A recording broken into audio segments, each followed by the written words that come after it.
Good morning, Hippo friends. How are you today? I hope you're doing well. Today I'm going to read a book to you about the desert, and it is called Why Oh Why Are Deserts Dry? Hmm, I think I hear some rhyming words in that title.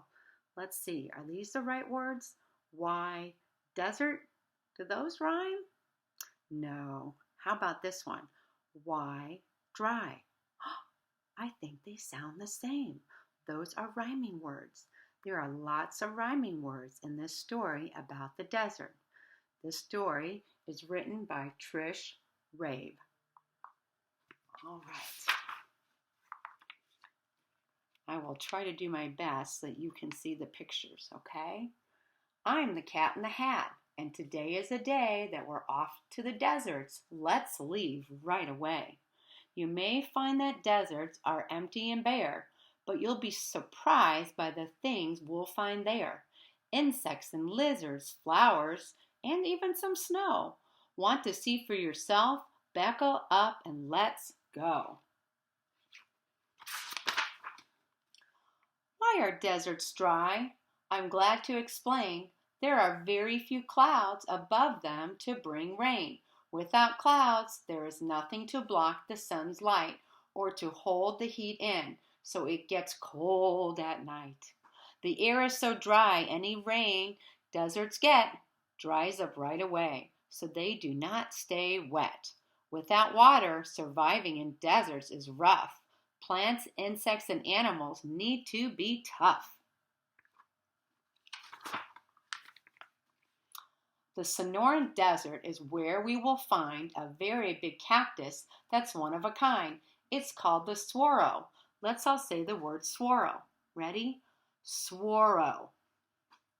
And I've been told it can grow to be over 200 years old. Wow, that's older than your grandparents. A cactus, you see, has deep pleats in its skin, but they will expand when the water flows in.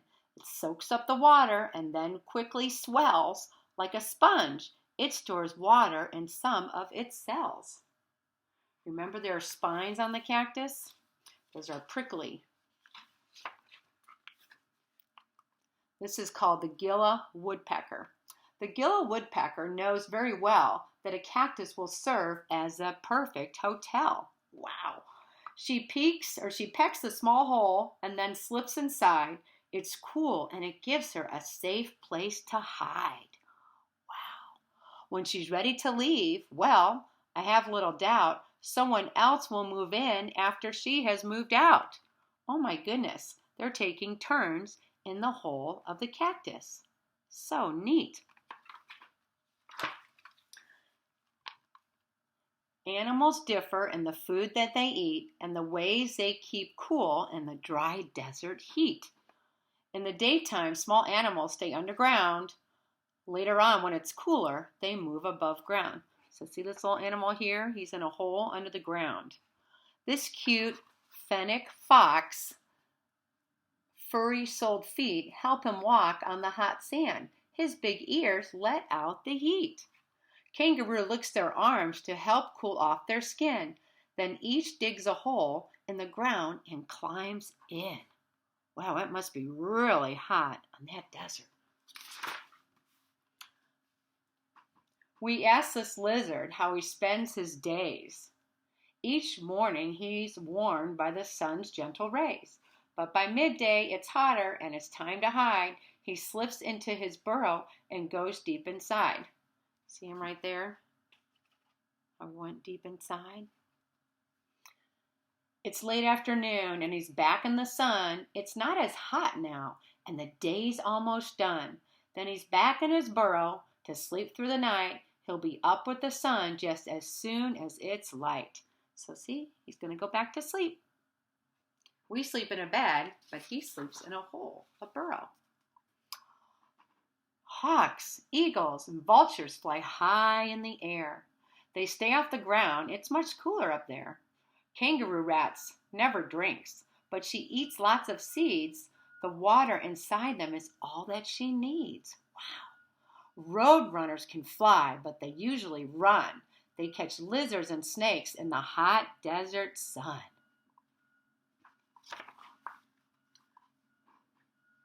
Some deserts are hot in the sun's burning light, but the temperature falls and it gets cold at night.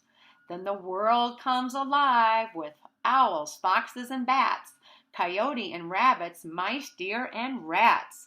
Nocturnal animals come out, and soon they search to find food by the light of the moon.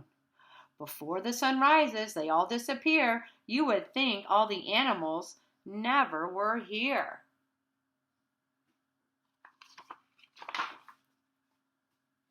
Today, you've seen things that few people will see, and I'm happy you saw them with me.